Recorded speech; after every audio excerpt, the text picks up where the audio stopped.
पुरस्रार दुनिया के मोअज़्ज़ज़ नाज़रीन,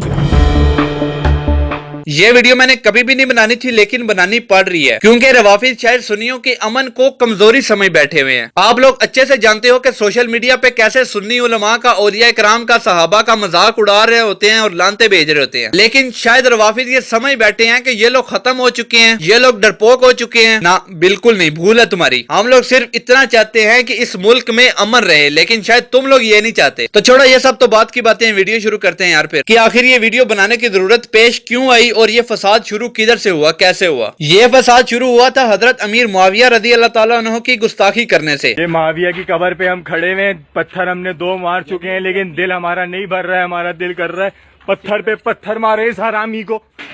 बेशुमार लानत मुआविया हरामी पे।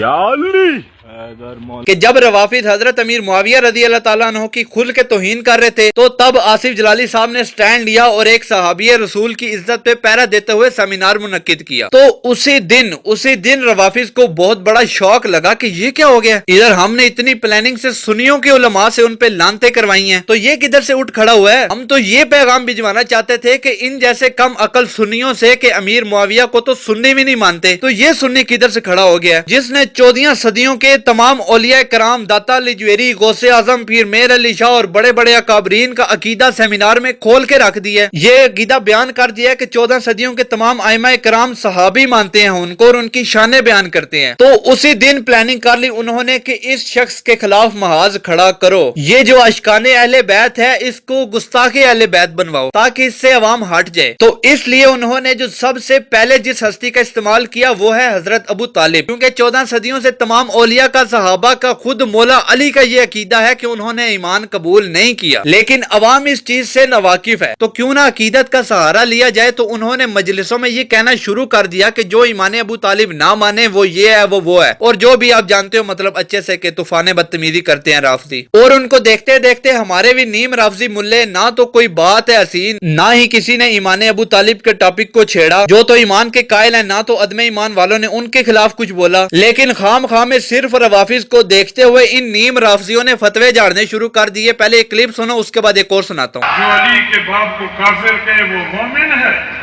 कभी भी नहीं बोलो, कभी भी नहीं बोलो। जो अली के बाप को काफिर कहे वो मोमिन है, कभी भी नहीं बोलो, कभी भी नहीं बोलो।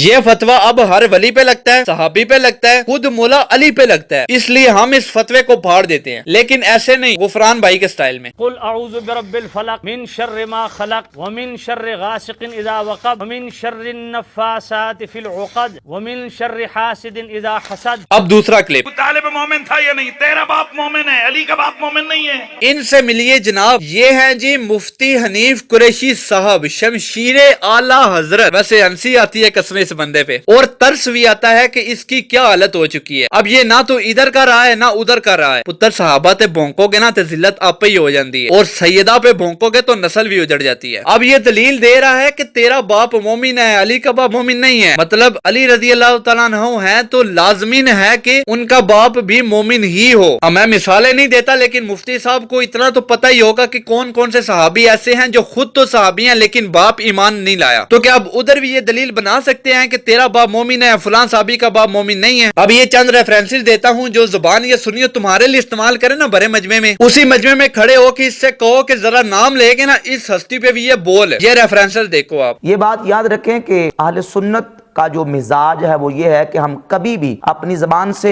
नबी पाक सल्लल्लाहु अलैहि वसल्लम के चचा अबू तालिब के हवाले से कोई ऐसा गुस्ताखी का, बेअदबी का कलिमा या जुमला ना तो अपनी ज़बान से निकालते हैं और ना ही उसको रवा और जायज़ समझते हैं। बाकी रही बात अहले सुन्नत व जमात के मौक़िफ़ के हवाले से, वो इंशाल्लाह मैं दलाइल के साथ उसकी तफसीली तौर पर वजाहत करूँगा। सूरतुल क़सस आयत नंबर 56 शरह सही मुस्लिम की पहली जिल्द सफ़ा नंबर 41 पर आप फरमाते हैं कि क़द अजमअल मुफस्सिरून अला अन्नहा नज़लत फ़ी अबी तालिबिन। फरमाते हैं कि ये इस बात पर मुफस्सिरीन का इत्तिफाक और इजमा है कि ये आयत नबी पाक अलैहिस्सलाम के चचा अबू तालिब के बारे में नाज़िल हुई। इमाम बुखारी रहमतुल्लाह अलैह अपनी सही बुखारी में इस रिवायत को नकल करते हैं, 4772 नंबर रिवायत है। यही वाक़या जो सही बुखारी में मौजूद है, तकरीबन इससे मिलता जुलता वाक़या جو ہے وہ صحیح مسلم کی حدیث نمبر 132 پہ موجود ہے. روایت کا نمبر 510 اور یہ حدیث لے کے سیدنا عباس ابن عبد المطلب نبی پاک علیہ الصلوۃ والسلام کے چچا نے حضور علیہ الصلوۃ والسلام سے پوچھا یا رسول اللہ، حضور کیا آپ نے ابو طالب کو کچھ نفع دیا؟ حضور وہ آپ کی وجہ سے آپ کی حمایت بھی کرتے تھے اور آپ کی وجہ سے وہ غضبناک بھی ہوتے تھے.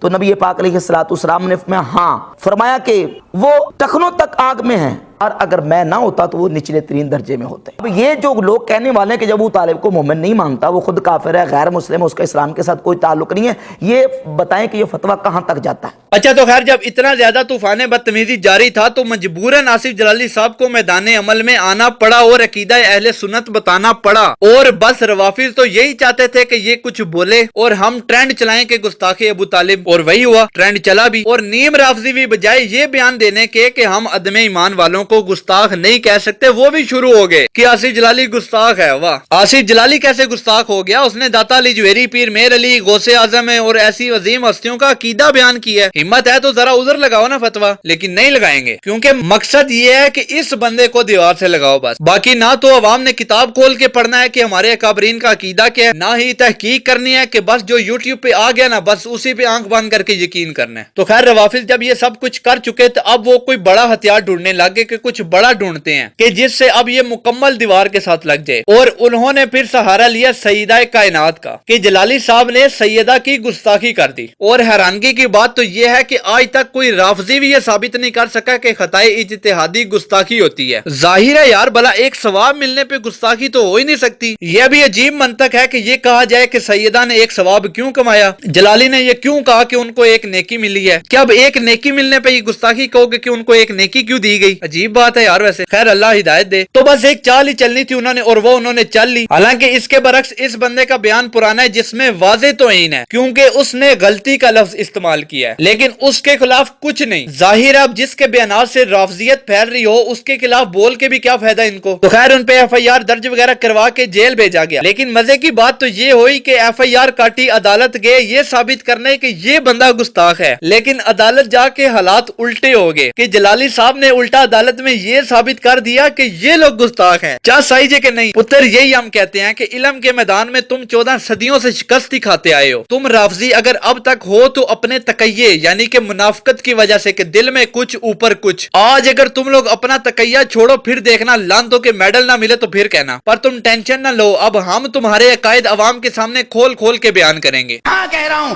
انسانوں، مسلمانوں، تم پیدا ہوئے ہو علی کی بندگی کے لیے، خدا کی بندگی تمہارے بس میں نہیں ہے.